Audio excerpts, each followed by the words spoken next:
हम एक ऐसे आधुनिक समाज में हैं जहाँ पर सब कुछ टेक्नोलॉजी बेस्ड है, कह लीजिए लॉजिक बेस्ड है। लेकिन एक एजुकेटेड इंसान अगर भगवान पूजा पाठ की बातें करता है, स्पिरिचुअलिटी की बातें करता है, तो लोग सामने नहीं लेकिन पीठ पीछे ज़रूर मजाक उड़ाते हैं। कहते हैं कि ये सब कहने की बात है, ढोंग की बात है। क्या कोई भगवान भी है जो दूध पीते हैं? क्या लोग मन गढ़ंत चीज़ों पे जा रहे हैं? बस ट्रेंडिंग चल रहा है सब कुछ। अगर आपके दिल में या आपके आसपास ऐसे लोग हैं जो आपकी भक्ति का मजाक उड़ाते हैं, तो ये सत्य प्रसंग सुनिए और उनको सुनाइए। जिनको ये लगता है कि ये नाम मात्र लड्डू गोपाल एक मूर्ति है, नहीं, ये मूर्ति नहीं, ये वो शक्ति है जो इस कलयुग में हमें सतयुग का आभास कराती है और एक मौका दे रही है इस पापी दुनिया से मोक्ष प्राप्त करने का। हाँ, मोह माया में हम मोक्ष समझ सकते हैं, मगर जिस हद तक हो सही राह चलना, ये भी अपने आप में इस कलयुग, इस छलावी दुनिया में बहुत बड़ी बात है। आज का ये सत्य प्रसंग हरदोई के अंशुल जी का है। अंशुल जी कहते हैं, किसी और की क्या ही बात करूं, मैं खुद भी एक ऐसा ही इंसान था कुछ समय पहले, जो नशे करता था, दारू पीता था, आवारागर्दी करता था और कोई काम नहीं करता था। पूरी तरह से फेमस था मैं उल्टे काम करने में, और मुझे कोई फर्क नहीं पड़ता था। मुझे नहीं पता था कि कितना सही है कितना गलत। अंकुर जी बताते हैं कि वो अपने घर पर थे और कोविड का समय था, और उसी दरमियान उन्हें पता लगा कि उनका छोटा भाई जो बाहर पढ़ाई करता है और साथ में नौकरी, उसे पुलिस ने कैद में डाल दिया है। जब कारण पता करने गए, बहुत चिंतित हो गए और पता चला कि वो कुछ अवैध काम कर रहा था। हो कुछ यूँ रहा था कि जो काम सरकार ने करने से मना किया था, अगर उस काम को फॉलो अप किया जाए तो वो अवैध हो जाता है, चाहे कुछ समय के लिए ही सही। और इसी वजह से वो जेल में था। अब आप भगवान को मानो ना मानो, लेकिन अपनों से जब कनेक्टेड होते हो तो अपनों का दुख और चिंता ज़रूर होती है।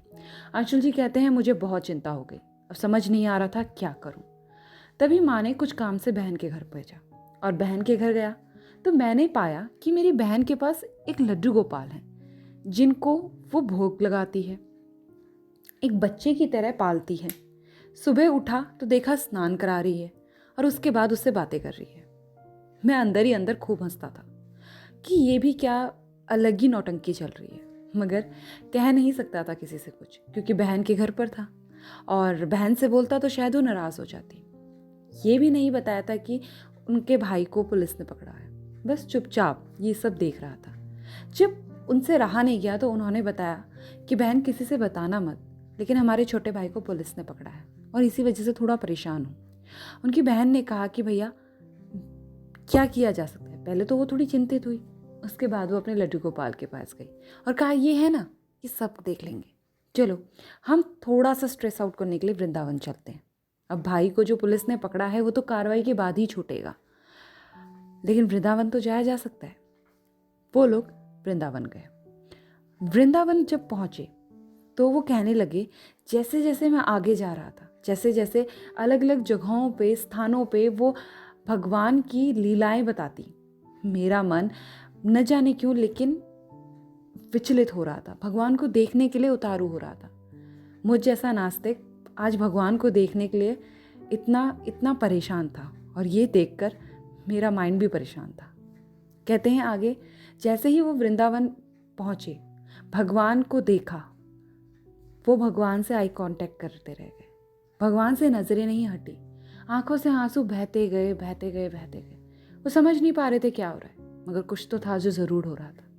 आगे बहन ने कहा कि चलो अब यहाँ तक हम आए गए हैं तो तुम्हें राधा रानी बरसाने ले चलते हैं। उन्होंने कहा चलो। जब वो बरसाने पहुँचे तो न जाने क्या हो गया। उन्होंने कहा एक सब्र का बांध था जो टूट गया, और उन्होंने अपनी बहन से कहा कि मुझे भी लड्डू गोपाल चाहिए। उन्होंने लड्डू गोपाल लेके दिए। ऐसा लग रहा था जैसे बहन पहले से ही जानती थी ये चमत्कार होगा, और ये कोई चमत्कार था भी तो सकारात्मक। बहन ने भाई को लड्डू गोपाल ला के दिया और लड्डू गोपाल की लीलाओं में तो वो खो गए। अब वो भी लड्डू गोपाल के अपने घर ले जाकर पूजा पाठ करने लगे। भगवान का एक ऐसा चमत्कार हुआ, अंशुल जी कहते हैं, करीबन 20 दिन का समय लगा और उनका भाई भी जेल से छूट गया।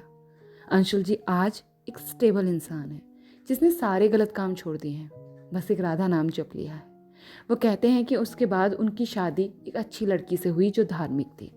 पहले तो उनके पास रिश्ते ही नहीं आते थे, क्योंकि आसपास के गांव वाले बताते थे कि लड़का बहुत ही शराबी है, बहुत ही गलत काम करता है, तो कोई रिश्ता ही नहीं लेकर आता था। और अब एक ऐसी लड़की से शादी हो गई है जो धार्मिक भी है और संस्कारी भी।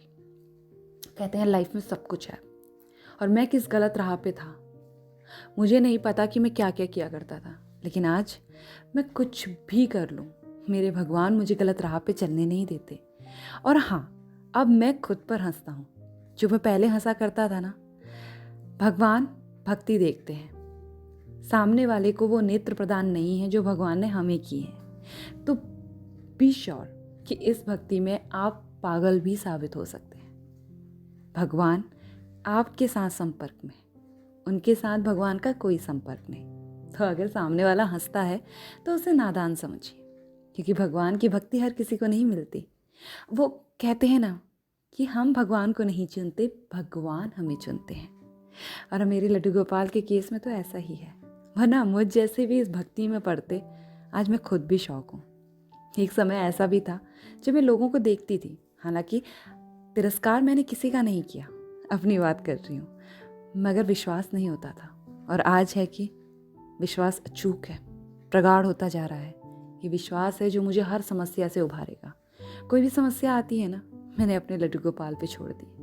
मैं जानती हूँ अगर मेरे कर्म सही हैं तो फल निश्चित ही सही होगा।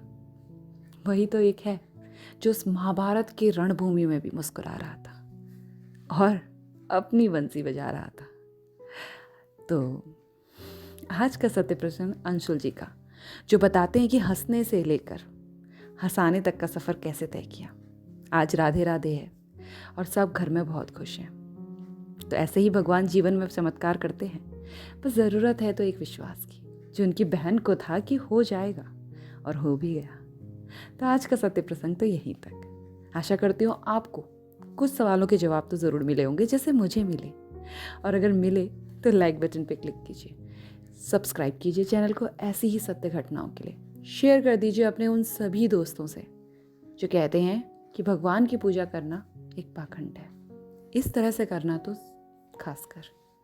और जल्द लौटूंगी अच्छे से सत्य प्रसंग के साथ। तब तक अपना अपने परिवार का ख्याल रखिए, लगे रहिए लड्डू गोपाल की भक्ति में और कमेंट में लिखना ना भूलिएगा। श्री कृष्णा, राधे राधे।